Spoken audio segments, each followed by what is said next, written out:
So for this episode, we're going to be building the iron farm, and this is going to be one of the craziest things that I've ever done so far, in at least for an iron farm.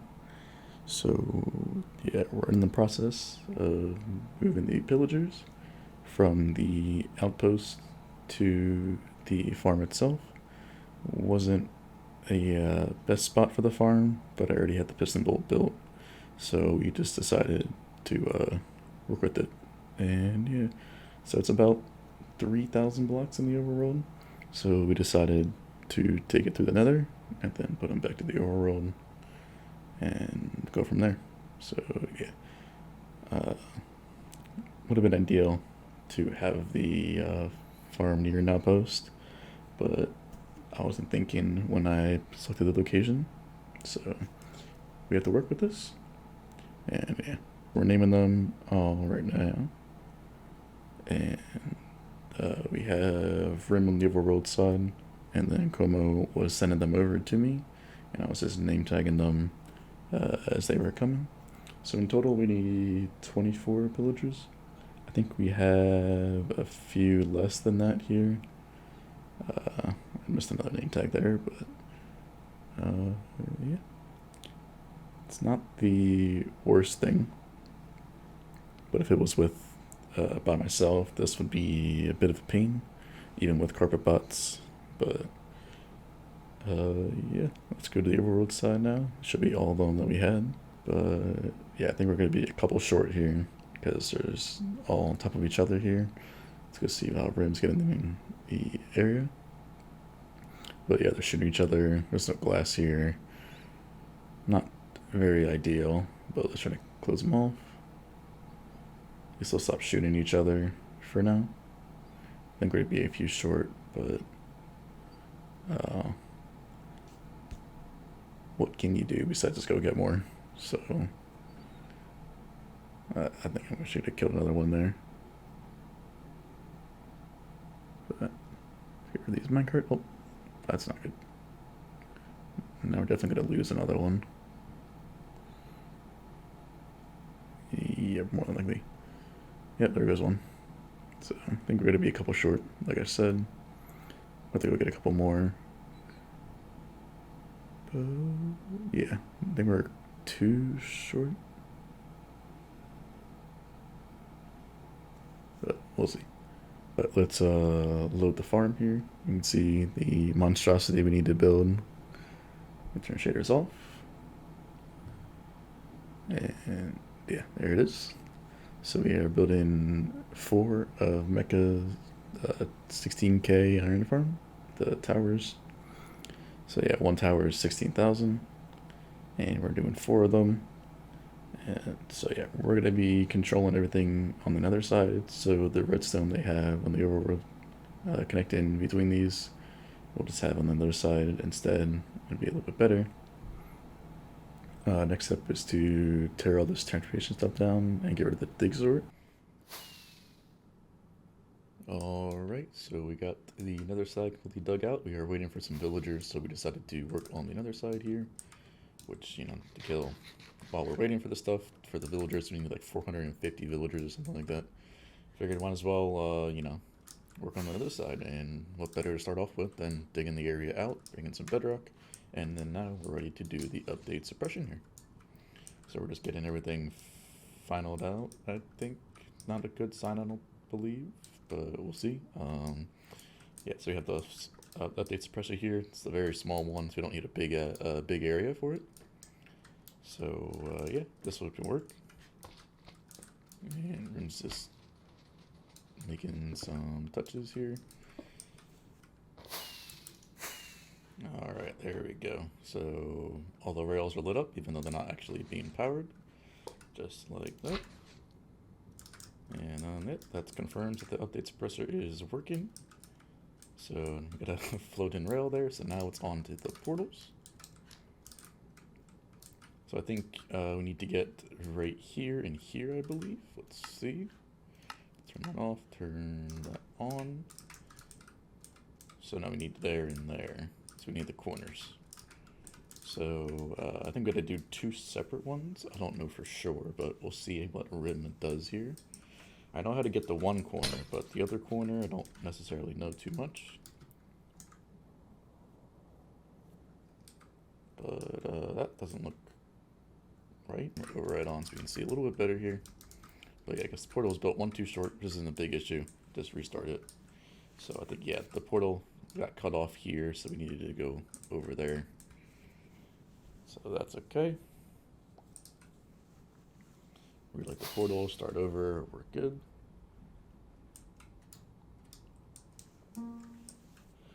Yep, there we go. So the note block and the suppressor starts to work. And I'm going to show on this side now. Yep, there we go. That's what we want to see. We need the portal on the 2 corners here. And then we can get rid of the top whenever. And we got to break the bottom obsidian now. Which looks that simple. Just break the portal there. Oh, yeah, that makes sense, because you break this here, that would go over, or go to the rail, which would then leave that one. Top obsidian's done, and just like that, he's got all 4 portals in place. We just need to get rid of the bottom obsidian, which is the reason he needs the sign, so you can place the sign on this obsidian here, and then place it next to the rail. That way, you can get rid of the obsidian, and then update the portal. But you gotta be very careful when building around here, so we don't mess it up. Just gotta get rid of the top obsidian first. Makes it a bit easier to do everything, and you'd be a little bit more careful. But yeah, it's gonna be quite fun to try to build the decoration around here without messing it up. We did it with the everything else, and so hopefully everybody's careful and we're not too reckless. Maybe we can move that suppressor just in case for some reason somebody misplaces a block or something. But yeah, other than that, we should be fine. So let's see the obsidian getting removed. Place the sign on top of the other sign on the obsidian. Break the obsidian. And then the portal still stays there. So yeah, bit simple suppression. But that also works. You gotta get the signs to the bud line, which is that center line here. And then last one, and there it's going to be all the suppression, just like that. So yeah, all suppression done. Now it's just time to carefully remove the blocks around the portals and not mess it up. So yeah, there we go. Suppression is done. Time to build the nether side, or build the overworld side as well, but yeah.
Alright, so you can hear the pistons in the background here. You can tell that the farm is running, but we did finish the other side first. So we got everything all done. Player portal's up here because we don't want to interfere with the portal linking down there. So yeah, so we got 4 independent chunk loaders here. These obviously are a bit close to be chunk loaders. These are for the correct positions on the overworld side. I don't know why there's a bunch of shulker boxes there. Let's go see what this is about. Oh, it's all the leftover beds from the farm, because we crafted a bit too many. Let's just get rid of those 3. Empty shulker box. And we'll just leave those there. If we ever need beds, we'll probably forget about it. But yeah, so the farm's done. Player portal is up here. You can just fly up here from the piston bolt. It's mainly what we're going to do. There's really no easy way to do this. You don't really want to do a piston or like a slime block elevator. Not really needed, honestly, but you can tell that we have all 4 systems running. You can see they're all in sync. There you go. So we have all 4 towers running that give us quite a bit of iron. Then we have the player drop chute. Down here, there's also an area to enter at the bottom of the piston bolt here.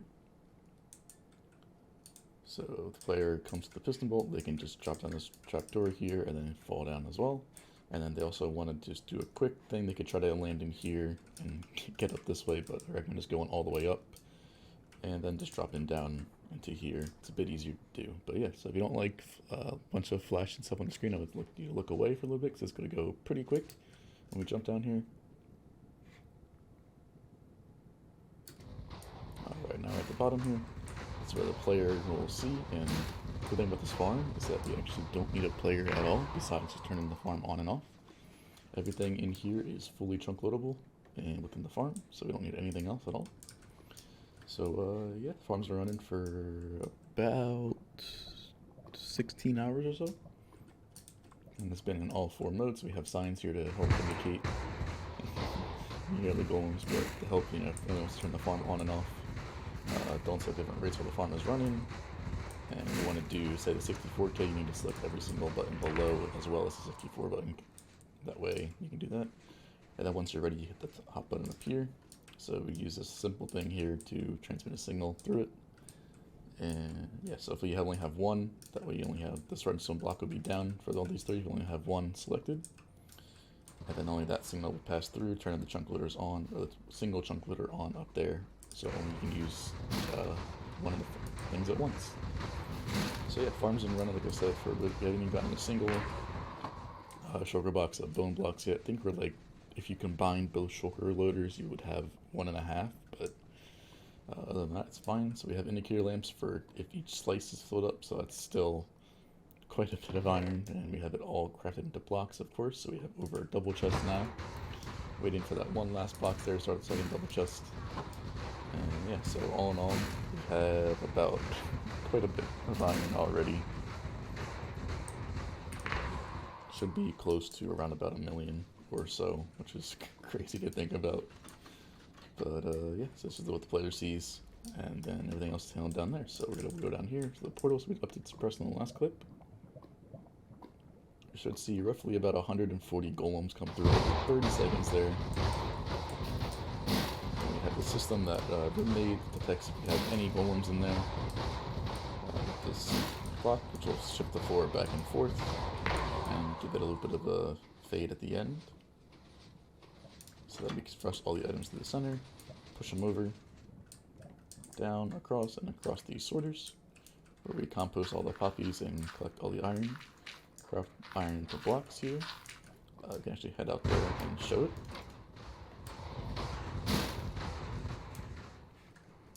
So we're going to look through an AutoCrafter when it comes through. So we have a bone meal one here, and then we have an iron 8 iron ones and 2 poppy ones. The poppy ones get converged into 1. And see the iron, just how quick the iron crafters are here, with 3 hoppers pointing into them. It's very, very quick.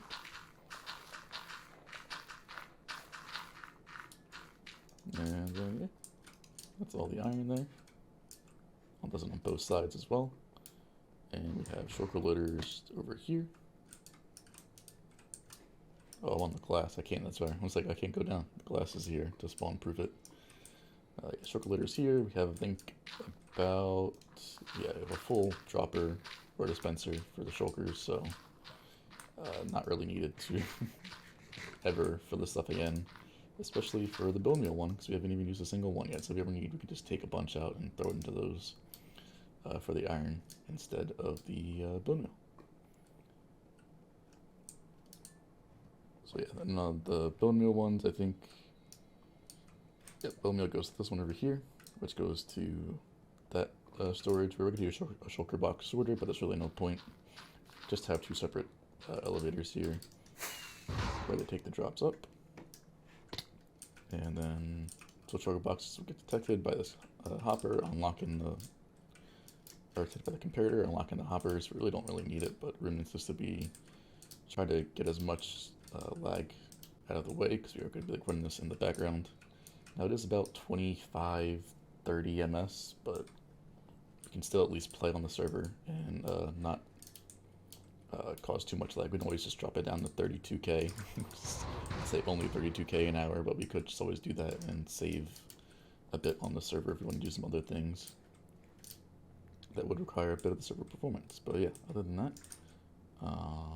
yeah, that's the whole system done on the Nether side. Let's go to the overworld side, but let's watch this iron explosion, that I like to call it, one last time before we go to the overworld side. It's never gonna get old at all. So many golems. Yeah, it's gonna be great. So if you don't like flashing stuff again, I would recommend not looking at the screen for now.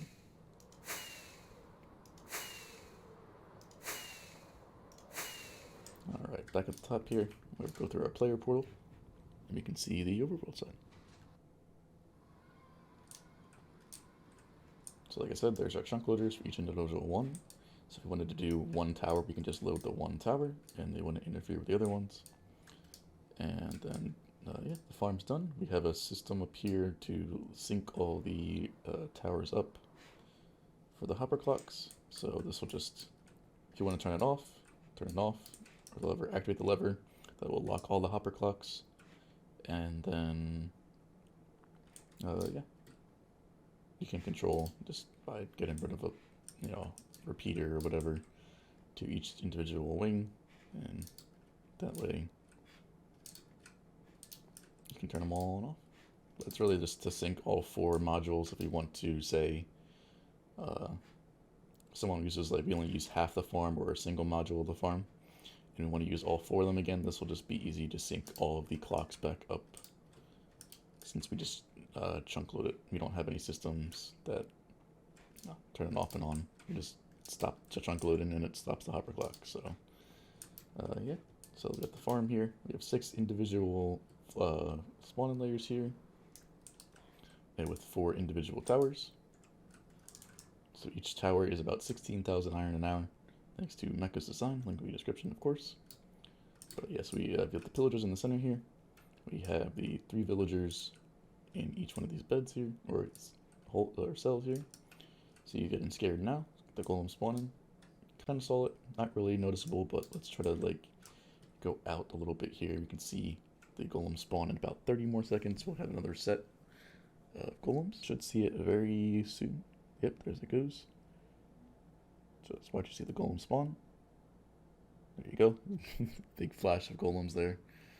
It's kind of hard to see, but if you can see it, just yeah, you can kind of see it. But yeah, so we have the perimeter all done. Everything is all in place. All farms are working properly. And yeah, so it's this time to AFK now, because storage can hold about 4.5 million iron blocks, I believe. So way more iron than we'll ever need. But you can always just have this running and not have anything. Yeah, issue. And see, every 30 seconds we get those golems to spawn. But yeah, so we can always, like I said, turn 1, 2, 3, or all 4 on once. One of the benefits of this design, so if we want to just get a bunch of iron real quick, we can just have 64k on. If we want to get a little bit of passive iron with very minimal lag, we can just chunk load one of them. So that's the benefit of this farm compared to just a single dimension farm. But yeah, all in all, everything is all good. Farm is completed, and now we can just spoil in the riches of iron blocks. So yeah. Make sure you like, subscribe, all those sorts of things, and I'll see you in the next one.